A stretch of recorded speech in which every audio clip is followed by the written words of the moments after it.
Estamos contentos de poder compartir juntos esta mañana de adoración. Antes de abrir la Biblia, tal vez comentarles que ya he comenzado a visitar a algunos de ustedes, algunas familias, y seguiré haciéndolo. Mi intención, trabajando allí un poquito una planificación con Alex, nuestro pastor de jóvenes, la idea es poder visitarlos a todos en estos próximos 2 o 3 meses. Y cuando digo a todos, es a todos. Esperemos que nos reciban, ¿no? Así que no se sorprendan si hoy mismo a la salida con algunos estaré hablando o en la semana los estaré llamando en algunos casos para coordinar un momento, un día, ¿no? Un día para poder ir a la casa, orar juntos y poder dialogar un poquito. Estaba pensando un poquito en qué hablar en esta mañana y los invito a ir al libro de Hechos, el libro de Hechos, el capítulo 10, el libro de Hechos, el capítulo 10. El contexto de este capítulo, allí está Pedro y Cornelio, la historia de Pedro y Cornelio. El contexto es en una época, en un momento donde había persecución, todavía, aunque Saulo ya se había convertido, pero era una época difícil para la iglesia cristiana primitiva. Era un momento en el cual la libertad de poder expresarse estaba bastante restringida. Y los lugares de adoración no eran los templos como tenemos hoy, sino ¿dónde? En las casas, en los hogares de las personas. Esos eran los lugares donde se encontraban los cristianos. Y la experiencia de Pedro y Cornelio es una especie de digamos, paréntesis entre la conversión de Saulo y después el inicio del ministerio de Saulo. Es como que se corta lo de Saulo a Pablo. Está esta experiencia de Pedro, que después en el capítulo 11 aparece también presentando un informe a la iglesia, en el 12 es encarcelado, luego liberado, etc. Y a partir del capítulo 13 comienzan los viajes misioneros de Pablo. Así que esta parte intermedia es la que queremos analizar juntos y sacar algunas lecciones para nosotros hoy. Así que si ustedes me acompañan, vamos allí a los primeros versículos, Hechos capítulo 10. Dice, había en Cesarea un hombre llamado Cornelio, centurión de la compañía llamada La Italiana, que era piadoso, temeroso de Dios con toda su casa y que hacía muchas limosnas al pueblo y oraba a Dios siempre. Muy bien. Acá está la carta de presentación, ¿no? De este fulano. Estaba Cornelio, era un nombre latino, romano, no era un nombre hebreo.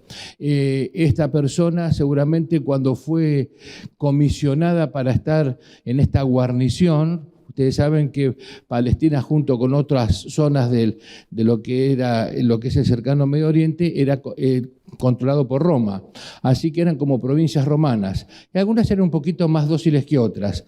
La de Palestina no era justamente la más dócil, era una de las más problemáticas, había revueltas permanentemente, así que Roma mandaba sus soldados y sus guarniciones. Una de las guarniciones estaba en Cesarea. Así que esta persona no dice la Biblia, pero podemos imaginarnos que era alguien que no tenía el conocimiento del verdadero Dios. Cuando le dijeron, che, mira, te estamos trasladando para Cesarea, ahí en Palestina, capaz que él estaba, no sé, en Roma o en alguna otra parte de Italia, no sabemos. Ah, bueno, vamos. Y entonces, cuando llegó, evidentemente algo impresionó su corazón en algún momento. No dice la historia en qué momento, ni cuánto tiempo estuvo ahí hasta que se dio cuenta, pero algo impresionó su corazón. Lo que impresionó su corazón era que el Dios que él veía, que adoraban los habitantes de esa zona, era un Dios al cual él no estaba acostumbrado. Era un Dios invisible, él estaba acostumbrado a adorar dioses como de madera, piedra, metal, etcétera, visibles, recuerden que en aquella época muchos de los dioses eran dioses de las mismas cosas con diferentes nombres dependiendo de la zona geográfica. Y era la costumbre que cuando yo me mudaba de país, me acomodaba a los dioses de ese país, buscando el mío particular de mi país, ahora con el nombre de este país. Entonces, si era el dios de la agricultura, adoraba al dios de la agricultura; si era el dios del vino, el dios de la guerra, etcétera, ¿no? Había una especie de panteón de diferentes dioses. Y este hombre se encuentra en una zona donde no hay nada de eso, ¿no? Se adoraba ¿a quién? Al Dios invisible. Y algo trabajó en su corazón, evidentemente algo trabajó. Dice allí que era piadoso y temeroso de Dios con toda su casa y que hacía muchas limosnas. O sea, evidentemente algo fue impresionando y algo fue provocando. La impresión en su mente provocó una reacción de acuerdo a sus posibilidades, a su comprensión limitada. ¿Cuál era? Ayudar a las personas. Hacía limosnas al pueblo y oraba a Dios siempre. Versículo 3. Este vio claramente en una visión, como a la hora 9 del día. En el sistema hebreo, los días, las horas, comienzan a las 6 de la mañana. O sea, si es la hora 9, ¿qué hora sería del día? ¿Cuál? Las 3 de la tarde. ¿Está bien? O sea, era la tarde, en esa hora se le aparece un ángel, donde estaba y le dice: Cornelio. Versículo 4. Y él, mirándole fijamente y atemorizado, dijo: ¿qué es, Señor? Y le dijo: tus oraciones y tus limosnas, lo que dice el versículo 2, ¿no? Piadoso, oraba, daba limosnas. Tus oraciones y tus limosnas han subido para memoria delante de Dios. Acá tenemos una primera lección de esta historia, que nada de lo que hacemos o dejamos de hacer pasa desapercibido para Dios. Inclusive hasta lo más sencillo, hasta lo más simple, hasta lo más pequeño, hasta lo que aparentemente para el ser humano puede ser intrascendente. Nada pasa, nada es no percibido por nuestro Señor. No sabemos cuántas limosnas hacía, no sabemos cuánto oraba, pero sí sabemos que el ángel le dijo que Dios había escuchado sus ruegos, ¿no? Y su pedido. Evidentemente en sus oraciones, por lo que dice el resto del texto bíblico, él estaba queriendo conocer algo mejor, querer comprender un poco mejor acerca de ese Dios invisible. Tal vez lo buscó en las sinagogas del lugar y tal vez no lo encontró, o encontró algún tipo de contrasentido. ¿Vieron cuando a veces alguien puede decir algo con las palabras, pero otra cosa con los gestos, ¿no? O con las acciones. Y capaz que encontró algún contrasentido, estaba buscando algo mejor. Así que Dios, conociendo su corazón, le manda el ángel, hace un acto extraordinario, un milagro, ¿no? De mandarle un ángel para que le indique lo que debía hacer. Versículo 5. Envía pues ahora hombres a Jope y haz venir a Simón, el que tiene por sobrenombre Pedro. Posa en casa de Simón Curtidor, se ve que el nombre de Simón era muy común, ¿no? Y que tiene su casa junto al mar. Él te dirá lo que es necesario que hagas. A veces nos podemos preguntar, yo me pregunté, ¿no? Bueno, si Dios mandó el ángel para acercarse y tal, ¿por qué ella no le dio la fe de Jesús, no? Porque ella ya que estaba, no le compartió el mensaje de salvación, sino le dijo a quién debía ir, ¿no? Un acto extraordinario, digamos, poco común de parte de Dios al mandar a un ángel en forma directa para darle una indicación a alguien, era para que se conectara con otro ser humano, para que le dijera lo que tal vez el ángel le podría decir. Entonces, la otra lección que encontramos aquí es que Dios utiliza seres humanos para compartir el mensaje de salvación a otros. Seres humanos que recibieron el mensaje, seres humanos que comprenden y entienden que Cristo, a través del amor que Dios da al ser humano, comprenden que Cristo vino aquí a la tierra a morir por sus pecados y aceptan esa salvación. Y esa experiencia, la experiencia no se discute. Las experiencias no me gustan o no me gustan, crea o no crea lo que el otro dice, es su experiencia. Así que la experiencia personal de cada uno es muy poderosa para poder compartir con otros, en este caso, el mensaje de salvación. Así que podríamos aquí reducir en una palabra la acción de Cornelio. Cornelio estaba en un proceso de búsqueda. Búsqueda. ¿Buscar qué? Seguramente estaba cómodo en el lugar donde estaba, él era el encargado de una guarnición, era el jefe, seguramente tenía privilegios, tenía tal vez el dinero suficiente para mantener a su familia. Dice que él invitaba a todos los de su casa, ¿no? Y cuando leemos más adelante en el texto bíblico, aparentemente todos los de su casa, incluía a sus siervos, ¿no? Hoy diríamos sus empleados con sus familias. No dice el número, pero habrá sido un número interesante.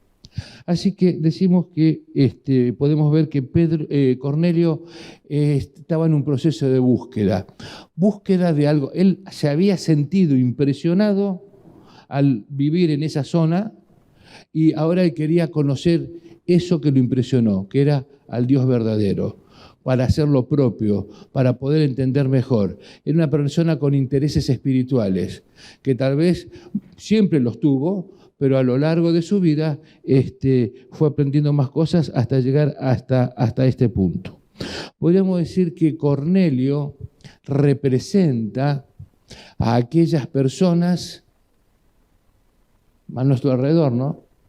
Con las cuales nos podemos cruzar sin darnos cuenta, o podemos ir al negocio de alguien, al verdulero, al almacenero, etcétera, o el vecino, o a un ser querido, que tal vez está en un proceso de búsqueda y nosotros tenemos que de alguna manera identificarlo, ¿no? Darnos cuenta si está en ese proceso de búsqueda. ¿Por qué?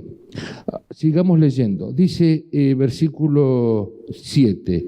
Ido el ángel que hablaba con Cornelio, llamó a 2 de sus criados y a un devoto soldado de los que le asistían, a los cuales envió a Jope después de haberles contado todo.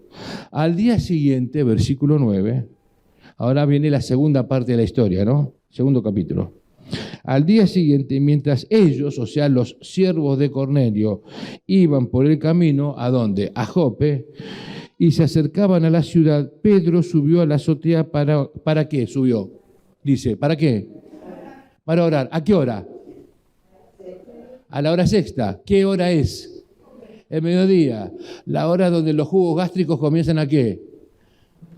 Comienzan a moverse, ¿no? En la hora que diga, bueno, pastor, no siga hablando porque ya es hora de ir. No, no, va a ser la escuela sabática, ¿no? Pero es esa hora en la cual, ¿no? Evidentemente, mientras, y dice ahí, mientras le estaban... ¿Qué haríamos nosotros a mediodía mientras nos están preparando la comida? Hay muchas cosas que se pueden hacer que no son malas en sí mismas, pero que se pueden hacer, pero que tal vez no coinciden con lo que quiso hacer, ¿qué cosa? Pedro, porque dice ahí, y tuvo hambre, versículo 10, gran hambre, o sea, estaba con mucho apetito, y quiso comer, pero mientras le preparaban algo, le sobrevino, ¿qué cosa? Un éxtasis, o sea, entró en visión, así como en el caso de Cornelio, 2 días antes, Dios había mandado un ángel, ¿no? Como respuesta a las oraciones de él, de Cornelio, ahora... No sé si Pedro estaba pidiendo que le manden un ángel o entrar en éxtasis. Simplemente Pedro, podríamos decir, que mientras le preparaban la comida, aprovechó el tiempo de manera inteligente y dijo, me pongo a mirar el noticiero, a ver cómo está la bolsa de valores, cómo sube y baja el dólar MEP, el dólar bolsa, el dólar lo que sea, veo cómo está la cuenta bancaria, veo, está... o voy a hacer algo que realmente está preocupándome en el corazón. Y aunque no lo dice exactamente el texto bíblico, podemos inferir eso por lo que aparece al final, ¿no? Pedro aprovechó a orar. Y aunque no dice exactamente el motivo de oración, pero seguramente Pedro estaba también en un proceso de búsqueda. Cornelio estaba en un proceso de búsqueda, ¿no? Búsqueda de algo mejor para su vida, comprensión espiritual de lo que él podía ver alrededor y tal vez no llegaba a entender completamente. Y ahora Pedro también estaba en un proceso de búsqueda. Pedro era el apóstol Pedro, uno de los dirigentes de la iglesia, había estado 3 años y medio con Jesús, se habían pasado ahora algunos años desde la ascensión de Jesús, estaba en ese periodo de la consolidación de a poco de la iglesia primitiva y seguramente tenía preocupaciones. Y dentro de esas preocupaciones capaz que estaba el hecho de cómo hacer más efectiva la predicación, cómo llegar a otros judíos en diferentes lugares para que lleguen a aceptar que en realidad, porque recordemos que el pueblo judío hasta ese momento, el pueblo escogido por Dios, básicamente creían lo mismo en lo que creía la iglesia cristiana. La única diferencia era que esa persona que murió en la cruz entre dos ladrones, era el Mesías. Y eso era, como dijo Pablo, ¿no? Para el gentil eso era locura y para el judío era tropezadero. ¿Por qué? El judío tenía otra idea del Mesías, ¿no? El Mesías libertador, que la idea que tenían los discípulos antes de la muerte de Jesús, hasta días antes. Así que ese Mesías que el pueblo judío rechazó porque no coincidía con lo que estaba en su mente, con lo que habían desarrollado en su mente, ese Mesías ahora era la preocupación que los apóstoles tenían para compartir, ¿no? Para que la gente comenzara a aceptar lo que para nosotros hoy tal vez es natural.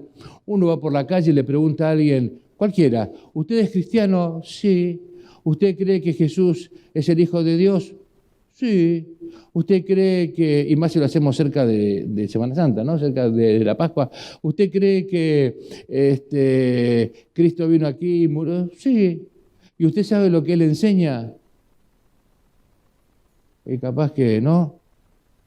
El judío en general sabía todo, ¿no? Tenía clara conciencia hoy diríamos, de las creencias fundamentales, ¿no? De los principios que aparecían en la Biblia, que en aquella época era el Antiguo Testamento. Lo que le faltaba era algo clave, hacer un clic en que esa persona que murió en la cruz en tal momento realmente era el Mesías. Así que Pedro subió a orar. Podríamos decir que Pedro también estaba en un proceso de búsqueda. Y Dios le respondió el pedido de su oración, porque dice, vio el cielo abierto, versículo 11, que descendía algo semejante a un gran lienzo que atado de las 4 puntas era bajado a la tierra y en la cual había de todos los cuadrúpedos, terrestres y reptiles y aves del cielo, y le vino una voz, levántate, y le dijo, Pedro, mata ahí, come. Y sabemos lo que dice el resto de la historia, que eso se repitió ¿cuántas veces? 3 veces. ¿Y la respuesta de Pedro cuál es? No, yo nunca he comido nada del mundo. Y la respuesta desde el cielo era, no llames común o inmundo a lo que Dios no lo ha llamado. Entonces Pedro se quedó pensando, ¿no? Versículo 17, estaba perplejo dentro de sí, o sea, estaba cavilando, ¿no? Cuando uno comienza a pensar, no expresa nada.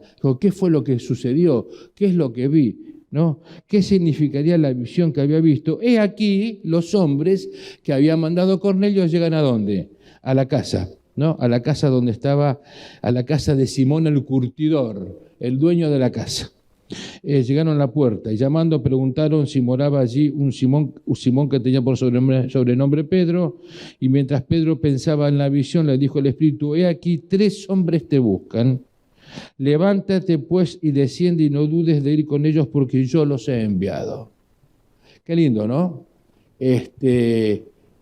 Poder tener la certeza que cuando vamos a hacer algo, Dios nos indicó claramente que lo que estamos haciendo es lo correcto, es lo que debemos hacer. Tal vez nosotros no se nos ha abierto ningún lienzo, ¿no? en una situación de éxtasis, ni hemos recibido alguna visión. Y no necesariamente es imprescindible que esto ocurra para que podamos comprender lo que Dios nos quiere enseñar. Tenemos suficientes evidencias a través del estudio de la Biblia, lo que Dios espera de cada uno de nosotros, lo que espera de sus hijos, lo que espera del ser humano, con claridad. Y nosotros como iglesia adventista, tenemos la suma además de lo que llamamos la luz menor, ¿no? Que nos guía la luz mayor, el espíritu de profecía, los escritos de la hermana White, donde nos ayudan en un comentario más amplio, a poder profundizar la comprensión de lo que el Señor nos quiere enseñar. En aquellos días no existía doña Elena, y no estaba la ciencia avanzada como la tenemos hoy, y lo que llamamos hoy la Biblia era solamente el Antiguo Testamento. Así que podríamos decir que estaban un poco en desventaja la iglesia primitiva en relación a lo que tenemos hoy. Pero esa desventaja era suplida por la acción directa de parte de Dios cuando le decía a las personas, cuando Él lo decidía hacer, ¿no?, le daba un mensaje claro y específico. Entonces, versículo 21, Pedro, descendiendo donde estaban los hombres que fueron enviados por Cornelio, le dijo: aquí yo soy el que buscáis, ¿cuál es la causa por la que habéis venido? Los siguientes versículos hacen el relato, ¿no? Ahora Pedro va hasta el lugar, hasta Cesarea, que no era a mucha distancia, era básicamente a un día y medio de camino. Así que va con estas personas. Pedro no va solo, va con otras personas cristianas judías. Recuerden que hasta ese momento los únicos cristianos eran ¿quiénes? Los judíos, nada más. Entonces va con ellos y me imagino que Pedro se habrá sentido un poquito, no sé si decir nervioso, pero tal vez preocupado o aprehensivo. ¿Qué voy a hacer en casa de estos gentiles? ¿Qué voy a hacer? No sé, la verdad que es toda una sorpresa, porque hoy lo común nuestro, lo que ya tenemos internalizado, lo que tenemos claro y definido, es que tenemos que predicar el mensaje que Cristo es el Mesías. ¿A quiénes? A los judíos. A los judíos. Así que mientras iban yendo, dice versículo 25, cuando Pedro entró, salió Cornelio a recibirle y postrándose a sus pies adoró, mas Pedro le levantó diciendo: levántate, pues yo mismo también soy hombre. Y hablando con él, entró y halló a muchos que se habían reunido. O sea, ya Cornelio, evidentemente, no sé si por su rango militar la gente le obedecía o por su testimonio personal, con alegría lo acompañaban. El asunto es que había muchos en su casa, ¿no? Y le dijo: vosotros sabéis, ahora versículo 28, dice Pedro, vosotros sabéis cuán abominable. ¿Qué significa la palabra abominable? ¿Qué les viene a la mente cuando escuchan la palabra abominable? El abominable hombre de las nieves, no. Algo que produce ¿qué cosa? Sí, asco, exactamente. Si uno va al diccionario de sinónimos, uno de los sinónimos de abominable es asco, repulsión, rechazo, ¿no? Cuán abominable o cuán asqueroso, una palabra fuerte, ¿no?, es para un varón judío juntarse o acercarse ¿a quién? A la flauta, ¿no? Uno dice, eran elitistas estos muchachos, Se ve que el mensaje de salvación de Jesús no les había cambiado mucho el corazón. Bueno, no seamos tan duros, no seamos tan duros. Recordemos un poco también el contexto, ¿no? Porque a veces cuando trasladamos algunas cosas a nuestra experiencia personal, capaz que nosotros tal vez somos más difíciles, ¿no? Podemos actuar más difícilmente que algunos de los personajes de la antigüedad, ¿viste? Cuán abominable es para un varón judío. Pero a mí me ha mostrado, versículo 28, segunda parte, pero a mí me ha mostrado Dios que a ningún hombre llame común, ¿qué cosa? O inmundo. por lo cual al ser llamado vine sin replicar. ¿Por qué causa me habéis hecho venir? Entonces Cornelio le explicó, hace 4 días tuve esta experiencia, etcétera, así que ahora agrega, versículo 33, por eso envié por ti, tú has hecho bien en venir, y todos nosotros estamos aquí en la presencia de Dios para oír todo lo que Dios te ha mandado. Eso es lo que quería Cornelio, ¿no? Oír todo lo que Dios enseña a las personas, que no lo había encontrado por otro medio, sino a través de un acto extraordinario, milagroso, de parte de Dios al mandarle un ángel en visión para que mande a buscar a la persona que le podía dar esa información, compartir el mensaje de salvación. Versículo 34. Entonces Pedro, abriendo la boca, dijo, en verdad comprendo que Dios no hace acepción de personas, sino que en toda nación se agrada del que le teme y hace justicia. Repasemos. Cornelio, podríamos decir que representa a esas personas que todavía no están en los caminos del Señor, pero tienen intereses espirituales, están en un proceso de búsqueda. Y Pedro representa a esas personas en la iglesia, hoy diríamos, que también están en un proceso de búsqueda. Cornelio quería conocer más a Dios. Pedro quería conocer cómo llegar mejor a las personas. Solamente que Pedro no se dio cuenta que su pedido de oración trajo un riesgo, el riesgo de abrir su mente y romper prejuicios, y tal vez con dificultad. A veces nosotros estamos acostumbrados a ciertas cosas, a cierta forma de hacer las cosas en la vida cotidiana, familiar, en el trabajo, en la iglesia. Y cuando aparece algo nuevo, diferente, a veces hay una especie de reacción y de rechazo, ¿no? Y decimos, no, esto no puede ser así. No, tal persona, hoy diríamos, no, esa persona es elegible para aceptar al Señor, porque conocemos el otro, no, yo conozco a él, no, si estas personas ya les compartí, ya les hablé, para Semana Santa les hice la invitación y no quieren. Alguna vez estudiamos la Biblia y después dejaron, no quieren saber nada, etcétera. No, o tengo a tal pariente, familiar, amigo, etcétera. Y a veces nosotros mismos nos encerramos y decimos que tal grupo de personas tal vez no tienen interés. Entonces yo me pregunto, ¿y quién soy yo para definir eso, no? ¿Quién soy yo? Nadie. ¿Quién soy yo para saber lo que está ocurriendo en el corazón humano? A ver si esa persona realmente, que aparentemente es dura, fría, refractaria a las cosas espirituales, en realidad en su corazón está llorando, está clamando, pero tal vez no lo expresa por diferentes razones. ¿Estamos orando por esas personas? ¿No? ¿O solamente oramos por aquellos que creemos que es orable? ¿Se entiende la frase, no? Que es orable. ¿Estamos dispuestos a correr el riesgo que si con sinceridad, como hacía Pedro, Dios nos dé algunos pantallazos, algunos golpes, ¿no? De información, y que nos haga pensar que tal vez las cosas son más amplias de lo que nosotros pensamos? Es interesante que a partir de ahí la iglesia primitiva amplió sus horizontes. Dicen que, seguimos leyendo, ¿no? A partir de, el resto del capítulo 10 expresa le contó acerca de Jesús, etcétera, ¿no? Y ahora vamos al versículo 44, es interesante. Mientras aún hablaba Pedro estas palabras, el Espíritu Santo cayó sobre todos los que oían el discurso. Y los fieles de la ¿qué? Versículo 45, ¿de la qué cosa?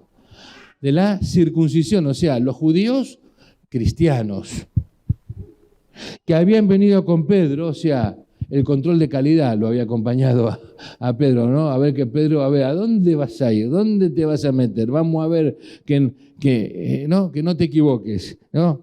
Se quedaron como, dice. ¿Qué dice ahí? Atónitos. ¿Hay alguna otra versión que tenga otra palabra en vez de atónito? Perplejo. ¿Alguna otra palabra? Asombrado. Ustedes, chicos, que tienen otras versiones ahí. Asombrados, ¿no? Quedaron con... A ver, ¿cómo es poner la cara de atónito? Pongamos caras de atónito. ¿Vieron cuando uno queda así? Sin reaccionar.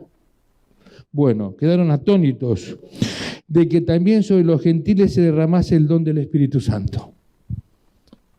Y aún más, el capítulo 11 es una expresión de a veces lo que nos pasa a nosotros o lo que nos puede pasar.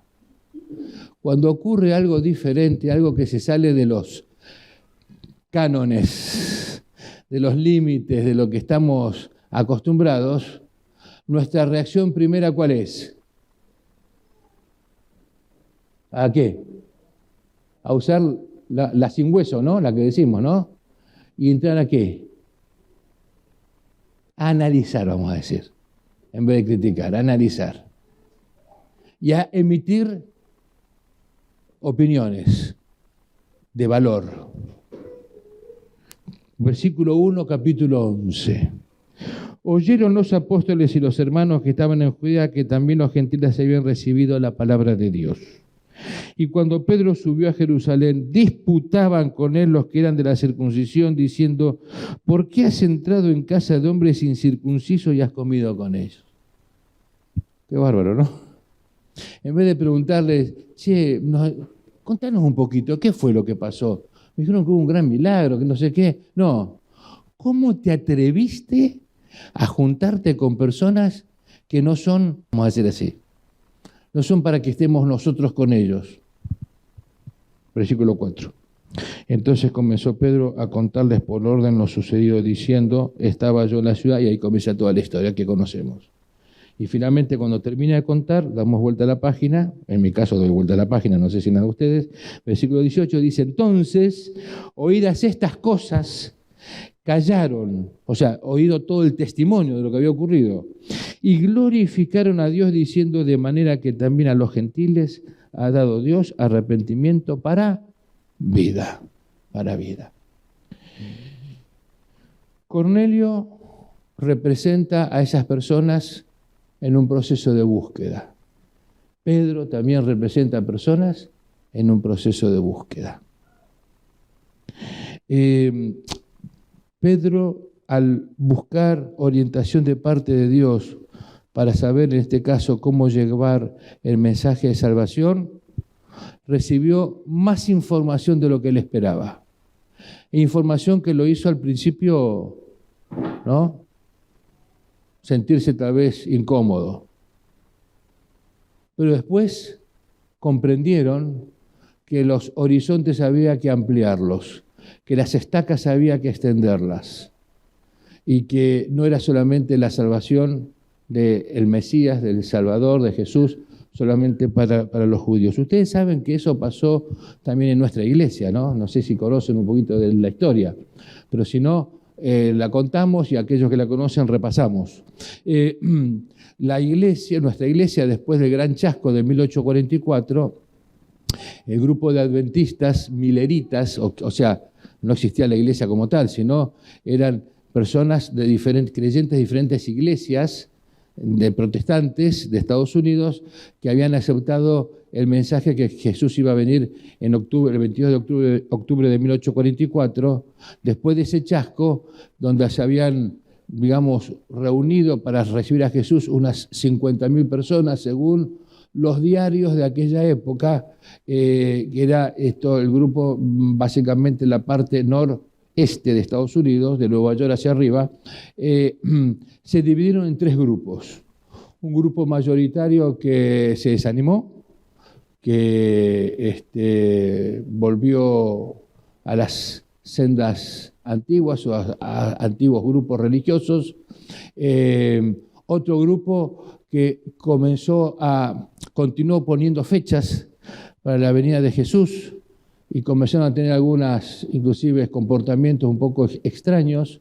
Y un grupo más pequeño aún, que es el grupo del cual surgió nuestra iglesia, que comenzaron como los bereanos a investigar a ver si las cosas eran así.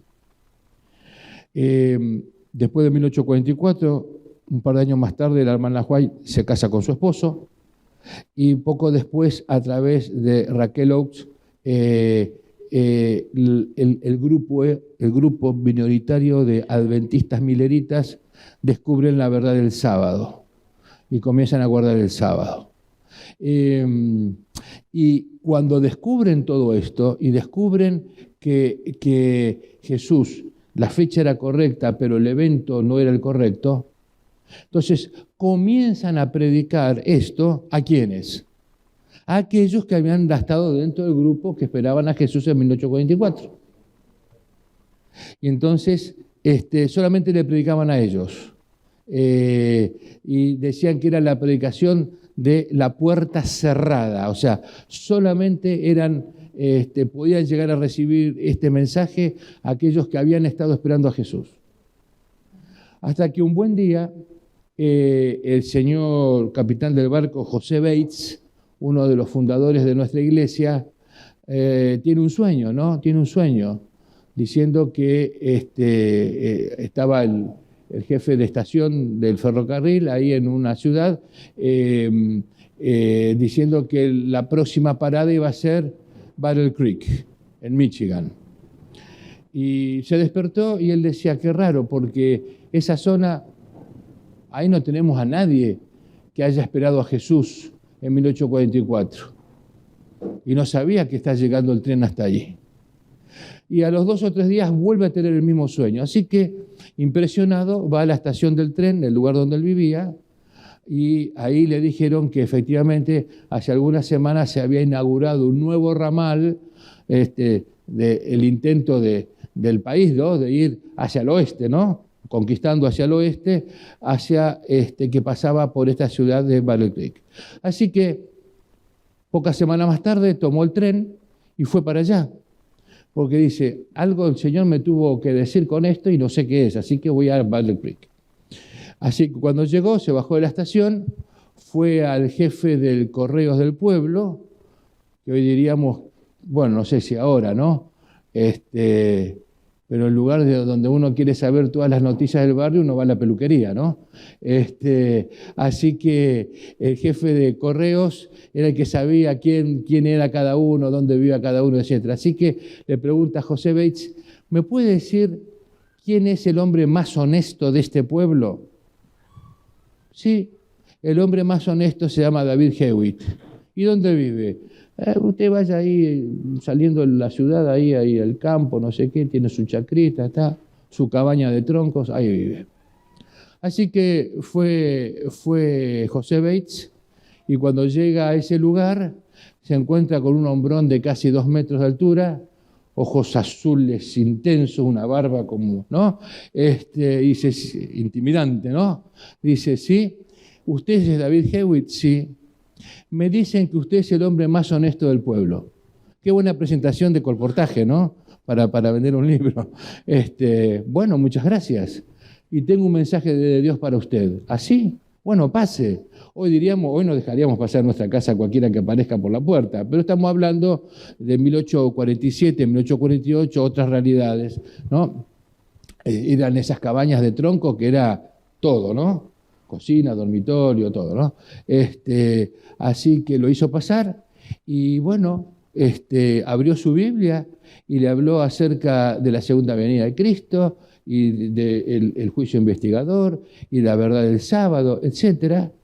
Y dice el hombre, la verdad que yo estaba esperando escuchar algo así. Hace mucho tiempo vengo orando a Dios para que Dios me indique cuál es su voluntad. La acepto, dice. Así que él con toda su familia aceptaron, se bautizaron, fue la primera familia adventista en ese lugar, en una ciudad donde llegó a ser el centro de nuestra iglesia durante muchas décadas, ¿no? Hasta casi finalizar el siglo XIX, donde vivió la hermana White, etc., ¿no? Pero hasta ese momento, fíjense, se necesitó un acto extraordinario de parte de Dios, a través de un sueño que aparentemente no tenía relación una cosa con la otra, pero había alguien sensible que decía, ¿qué quiere decir esto? ¿Qué es lo que yo puedo hacer? Y se extendieron las estacas, por así decir. Ahí comprendió este grupo de cristianos, adventistas, que todavía no estaba organizado como iglesia, entendió que no solamente había que predicar que Jesús había pasado del lugar santo al lugar santísimo, que la fecha de 1844 era correcta, aunque el lugar donde se realizó no era el que ellos habían estado predicando, la verdad del sábado, etc. Ahora también predicar a otras personas que no eran parte de ese grupo original de los 50.000 que habían esperado la venida de Cristo por la predicación de Guillermo Miller. Pero no terminó el asunto ahí. Después que la iglesia se organizó, entendió que solamente había que predicar el mensaje a todo el mundo, era predicar a los inmigrantes de todo el mundo que venían ¿a dónde? A Estados Unidos, ¿no? Había mucha inmigración. Así que con predicar a esos grupos era suficiente. Y eso fue hasta el año 1874, que a través de una visión que Dios le dio a la hermana White, diciéndole que había que salir del país para predicar afuera. Y al principio costó comprender, hasta que finalmente fue el primer misionero, que se llamó John Neville Andrews, a Europa, y después fueron saliendo otros a diferentes partes del mundo, hasta que vinieron algunos aquí, ¿no? Conocemos la historia de Jorge Riffel, que llegó a estas tierras como laico adventista para predicar el mensaje de salvación. O sea, personas que realmente estaban interesadas por compartir el mensaje, aunque a veces tuvieran limitación en la comprensión a qué grupo compartir, pero estaban dispuestos a compartir. Y a medida que ellos tenían el corazón dispuesto, Dios iba abriendo en la mente de ellos, lugares, personas, etcétera, que podría predicarse el Evangelio de salvación. Y menos mal que fue así, si no, hoy no existiríamos como iglesia aquí, ¿no? Y gracias a esto, que personas en el pasado tomaron este desafío y comprendieron, vino el mensaje hasta nosotros y hasta nuestros corazones. Queridos, ¿cuál es el mensaje que el Señor nos quiere dar para nosotros hoy? No es necesario ir a otra parte del mundo para ser misionero, ¿no?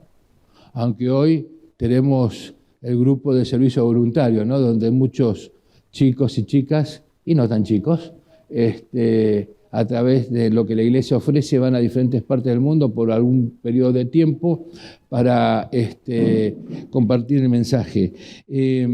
No hace falta ir a otra parte del mundo. Tenemos suficiente información a través de su palabra, de lo que Dios espera de cada uno de nosotros. Tenemos el privilegio de pertenecer a esta iglesia que tiene un mensaje único. Aunque hay personas honestas, sinceras y que seguramente serán salvas en otras denominaciones, el Señor nos permite que estemos en esta que realmente tiene el mensaje completo. Tenemos ese privilegio que también implica una responsabilidad para todos nosotros. Una responsabilidad ¿con quiénes primero? Con nosotros mismos. Una responsabilidad para ser fieles al Señor. No en vano estamos estudiando en el trimestre de la escuela sabática, este trimestre, el libro de Hebreos, que es el libro del Nuevo Testamento que une básicamente la comprensión del mensaje que recibían los judíos presentado a ¿quiénes? A los cristianos, ¿no? La comprensión de lo que Jesús representa, todo ese sistema de sacrificios, etcétera, que los judíos de aquellos días conocían bien, pero que en Jesús se concentra todo. Así que creo que es importante que estudiemos, siempre hay que estudiar la lección de escuela sabática, pero la de este trimestre tiene un condimento especial. Nosotros, primero, tener esa certeza que no pertenecemos a cualquier grupo. Eso no nos tiene que llevar a sentirnos elitistas ni más importantes que otros, ni pensar como los que le reclamaron a Pedro, ¿cómo fuiste que te juntaste con, no? sino saber que es un privilegio, pero ese privilegio conlleva una responsabilidad. También la lección que sacamos de esta experiencia es que hay cerca nuestro mayor cantidad de personas de las que nosotros nos imaginamos que están queriendo conocer algo mejor, Personas cercanas, personas que tal vez tenemos contacto de manera regular, permanente, y que tal vez no hemos utilizado, no hemos aprovechado o no nos hemos dado cuenta de esa tal vez sensibilidad espiritual que puedan tener esa persona y que tal vez no estamos aprovechando la circunstancia porque tal vez estamos distraídos y no estamos como Pedro, que a la hora del mediodía, en vez de estar haciendo zapping en la televisión para ver qué programa ver hasta que le preparan el almuerzo, está orando, está buscando algo especial, orientación de parte de Dios. Cada uno sabe dónde le calza el sallo, ¿no? Esta experiencia nos enseña que también tenemos familia de la iglesia, hijos nuestros, cuando digo hijos espirituales y también físicos, seres queridos que tal vez estuvieron en los caminos del Señor y hoy no nos están acompañando. Ellos también son elegibles y alcanzables. ¿Qué estamos haciendo por ellos? ¿Estamos orando simplemente o capaz que ni estamos orando? Estamos ayudando a crear las condiciones para tal vez romper un poquito el cascarón que se pudo haber formado por alguna circunstancia, ¿no?, que hayan vivido en el pasado. Esta experiencia nos indica de que nosotros tenemos una tarea para hacer. Pastor, yo no sé predicar. A mí me cuesta dar estudios bíblicos. Nadie está hablando de predicar y dar estudios bíblicos. Estamos hablando de dar el testimonio personal. Ustedes saben que el mejor estudio bíblico es la vida de uno, ¿no? O el peor estudio bíblico, ¿no? Es cómo nos conocen. Y los de nuestra casa son los que mejor nos conocen y saben cómo somos.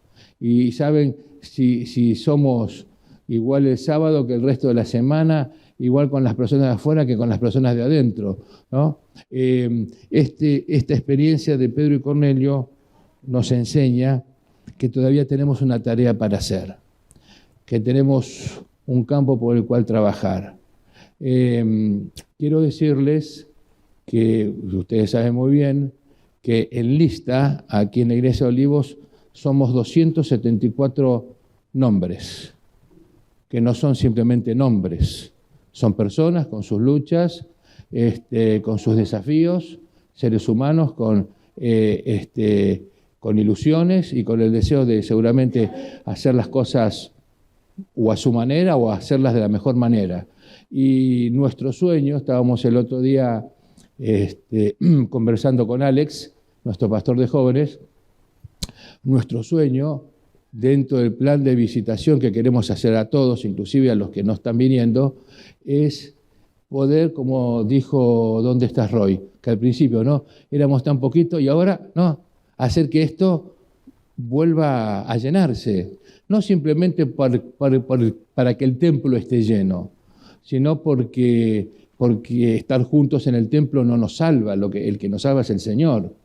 Pero así como el arca no salvaba a los seres humanos de morir ahogados, si vamos a Patriarcas y Profetas, leemos que Satanás estaba interesado de hacer hundir el arca para que los 8 representantes humanos muriesen y así la promesa de Dios de un Salvador, ¿qué cosa? Quedara trunca. Al morirse todos los seres humanos, no iba a haber un Salvador y haría a Dios mentiroso ante el universo. Y los ángeles cuidaron, protegieron esa arca como si fuera una cáscara de nuez en el mar, ¿no?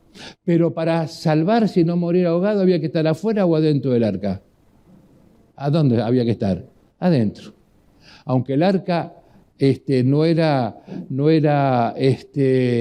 no salvaba, era el vehículo de salvación que Dios había provisto para proteger a la raza humana. La iglesia, aunque no salva, es el vehículo de salvación que Dios nos ha dado, para que todos juntos, que la iglesia somos nosotros, no son las paredes, somos nosotros, podamos ser parte de esa posibilidad de compartir con otros el deseo de salvación.